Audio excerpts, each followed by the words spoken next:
안녕하십니까? 네, 안녕하세요. 예, 오늘 어떤 책 준비했습니까? 자, 이번에는 내가 원하는 것을 나도 모를 때라는 책을 소개해 드리겠습니다. 책 제목이 특이하군요. 내가 원하는 것을 나도 모를 때. 어떤 책입니까? 간단하게 소개해 주시죠. 자, 이 책은 많은 이에게 진솔한 공감과 위로를 주었던 문장들을 저자의 다양한 경험담과 함께 녹여낸 인문 에세이입니다. 소녀시대의 태연이 한 TV 예능 프로그램에 밝혀 화제가 된 고백이 있습니다. 내가 좋아하는 게 뭔지 모르는 거야. 내가 나에 대해서 아는 게 뭐가 있나 싶더라고 라는 말을 한 적이 있는데요. 오늘날 우리 주위에 이렇게 지치고 무기력해진 사람들이 많습니다.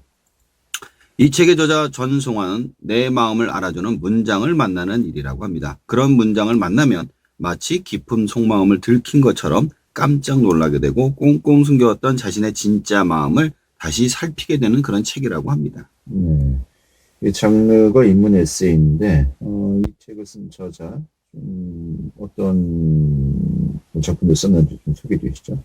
예, 전승환 작가는 글로 사람들의 지친 마음을 치유해주는 북 테라피스트이자 세 권의 에세이를 쓴 작가입니다. 카카오스토리, 페이스북, 인스타그램 등의 책 읽어주는 남자 채널을 운영하고 있고요. 네이버 오디오 클립 인생의 문장들을 진행하며 매주 150만 명이 넘는 독자에게 아름다운 글과 위로를 전하고 있습니다. 네.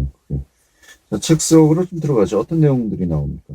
자, 목차로 간단하게 소개를 해드릴게요. 1부, 누군가 안부를 물어주는 것 같아서 나의 감정을 살피다. 2부, 힘내라는 말이 위로가 되지 않을 때 나의 시간을 살피다. 3부, 내 곁에 둘 사람, 거리를 둘 사람, 나의 관계를 살피다. 4부, 온전하게 나답게 살아가기 위해 나의 세계를 살피다 등으로 나누어져 있습니다. 예. 좀 1부부터 살펴보도록 하죠. 누군가 안부를 물어준 것 같아서 나의 감정을 살피다. 어떤 내용입니까? 자, 이 책의 제목인 내가 원하는 것을 나도 모를 때라는 편이 나옵니다.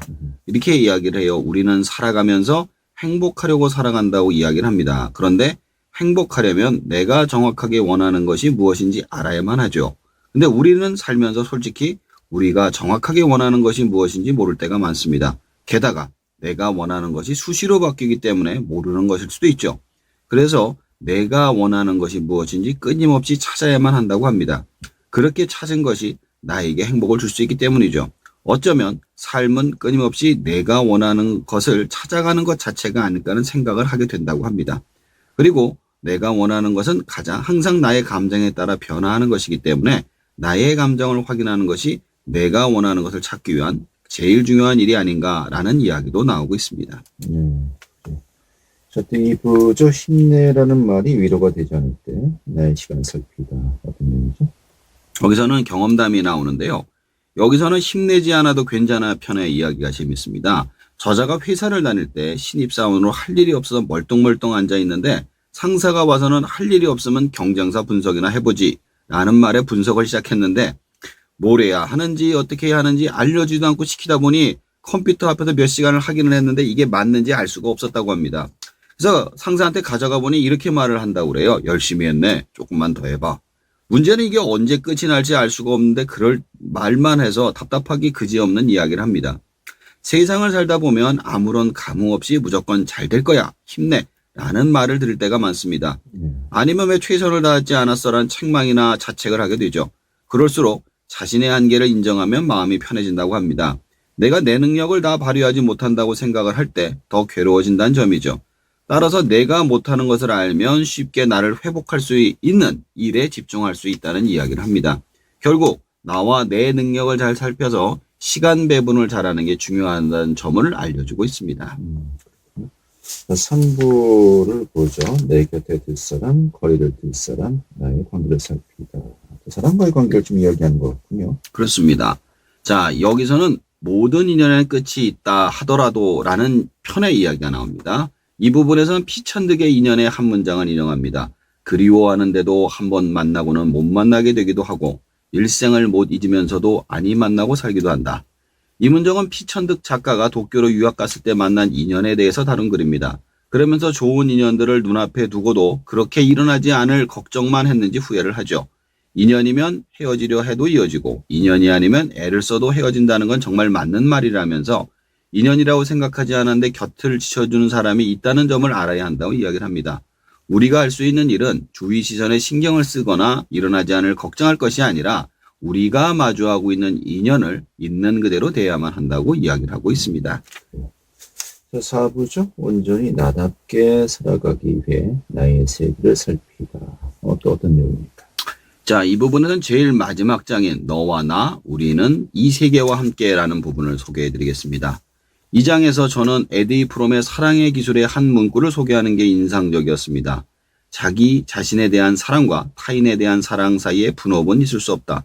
반대로 타인을 사랑하는 것은 자기 자신을 사랑하는 조건이 된다. 라는 편인데요. 행복하려면 자기 자신을 사랑하라. 우리는 지금까지 이런 말을 많이 들어왔습니다. 그런데 에디 프롬은 정반대로 말을 합니다. 사람이라는 사랑이라는 활동은 스스로 할 수 있는 것이 아니라 함께 참여하는 것이란 말을 하죠. 저자는 이 글을 통해서 우리가 사회에서 개인으로 행복하게 삶을 사는 데서 가장 중요한 부분은 내가 타인의 삶을 사랑할 수 있을 때 비로소 행복한 삶을 시작할 수 있다라고 이야기를 해주고 있습니다. 예. 내용이 굉장히 좀 감성적인 내용인 것 같습니다만, 또 매주 많은 분들이 또 인터넷으로 이 글을 또 본다고 들었습니다. 지금 인생의 문장, 좀 어떻게 또 나오길래 좀 많은 분들이 보고 있다라고 좀 우리가 이해할 수 있을까요? 이 책에서 소개하는 140여 편의 인생의 문장들의 분야가 굉장히 폭넓습니다.